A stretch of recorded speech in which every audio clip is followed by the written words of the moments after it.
So kami ay nasiraan dito sa gitna ng kabundukan. Nasira si Rap, yung ating Ford Raptor. Hindi na gumugulong yung gulong sa harap niya. Nag-stuck na. Tapos nagsasign siya ng slippery or something. Nangyari na rin to dati. Nung dati nangyari dito, iba naman. Bigla na lang tumitigas yung manubela. Biglang hindi na lang lumiliko. Tapos ngayon, ayaw mabante nung gulong sa harap. So stuck lang siya. So kahit anong hila namin, nagsiskid na lang yung humihila, which is ayan si Hilux. Hindi niya talaga mahila kasi nga nakastuck yung gulong nito sa harap. Tapos hirap din iliko. So ayan ngayon, try naming sipatin kung anong pwede namin maayos. Init din dyan. Tay ka. Ano nangyari? Pinabot ng bunabol.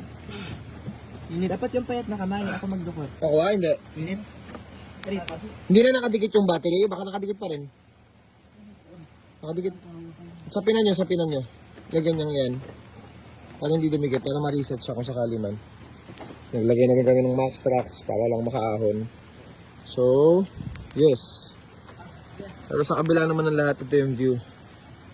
So, maganda pa rin. Solid pa rin. Yun, may isa pa kaming sasakyan doon sa unahan. What up, boys? You good, boys? Yes! What up, Meng? You good, Meng? Good pa. Yun. It's poppin' tayo. Ihulog nyo ha? Ayos lang? Nakabaliglag na bolt? Yes po. Si Roman, no? What's up, Roman? We're all good. May nalaglag kami ng bolt. So, nakuha namin. Beautiful place! This is the nicest place para masiraan. Tapos yung ilog ka naman. Yun o. Laki.